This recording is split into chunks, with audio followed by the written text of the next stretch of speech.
workhorses of the urinary system are the kidneys, which are the twin bean-shaped organs in your body that clear harmful substances by filtering your blood. They're like a water purification plant that helps clean the drinking water for a city. They also regulate blood pH, volume, pressure, osmolality, as well as produce hormones. The kidneys are located between the T12 and L3 vertebrae, and they're partially protected by ribs 11 and 12, which are the floating ribs. The kidneys are roughly the size of a fist and are retroperitoneal, meaning they sit behind the peritoneal membrane, alongside the vertebral column. The right kidney is pushed down by the liver, so it sits slightly lower than the left kidney. In the middle of each kidney, there's an indentation that forms the renal hilum. This is the entry and exit point for the ureter, renal artery and renal vein, lymphatics, and nerves going into and coming out of the kidney. The kidney is surrounded by 3 layers of tissue. On the outside is the renal fascia, which is a thin layer of dense connective tissue that anchors the kidney to its surroundings. Anchors the kidney to its surroundings. The middle layer, or adipose capsule, is a fatty layer that protects the kidney from trauma.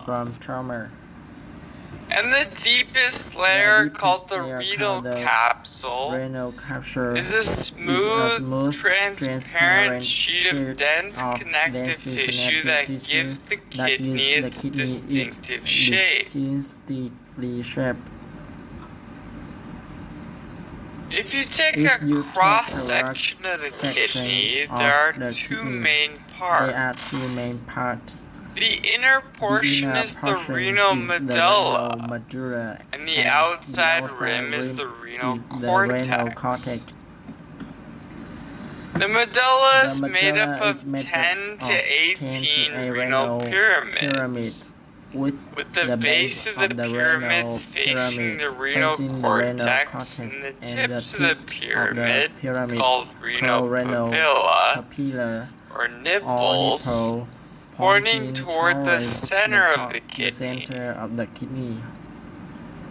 The renal papilla project into minor calyces, which join together to form major calyces, which funnel into the renal pelvis.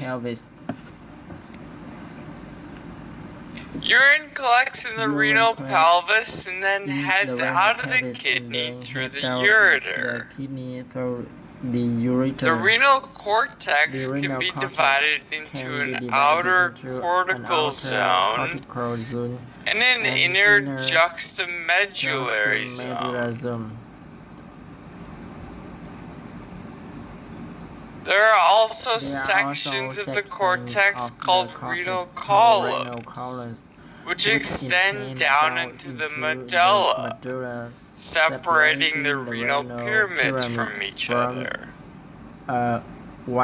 Each renal pyramid and the renal cortex above it is called a renal lobe.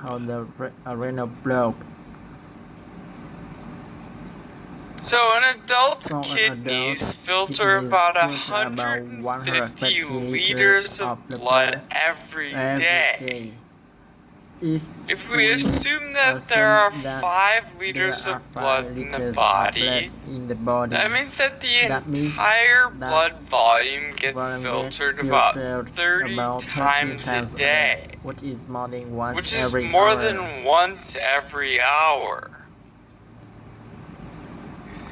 Because of this, the kidneys get about a quarter of the cardiac output, which is blood getting pumped out of the left ventricle. Out of the left ventricle. To reach the kidneys, blood flows from the aorta into the left and right aorta into the left and right renal arteries.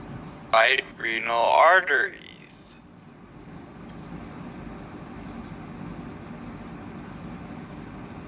As these renal arteries enter the kidney, they divide into segmental arteries, and then into interlobar arteries, which pass through the renal columns, then to arcuate arteries that go over the bases of the renal pyramids, and then into the cortical radiate arteries, which supply the cortex. The cortical radiate arteries continue to divide, eventually forming afferent arterioles that split into a tiny bundle of capillaries called the glomerulus.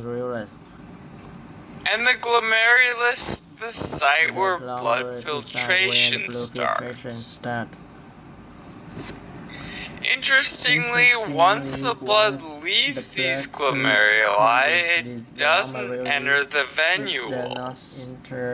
Instead, the glomerulus funnels blood into efferent arterioles, which divide into capillaries a second time. These paratubular capillaries then reunite to become the cortical radiate veins, then the arcuate veins, then interlobar veins, and then finally into the left and right renal veins, which connect to the inferior vena cava. The flow of the veins are similar to the arteries, but in reverse. The only difference is that there's a segmental artery, but no segmental vein.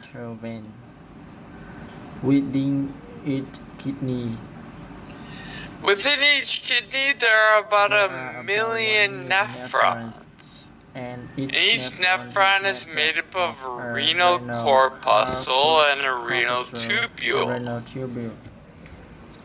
The renal corpuscle is where blood filtration starts, and it includes the glomerulus, which is the tiny bed of capillaries, and the Bowman's capsule, which is made of renal cells that surround the glomerulus.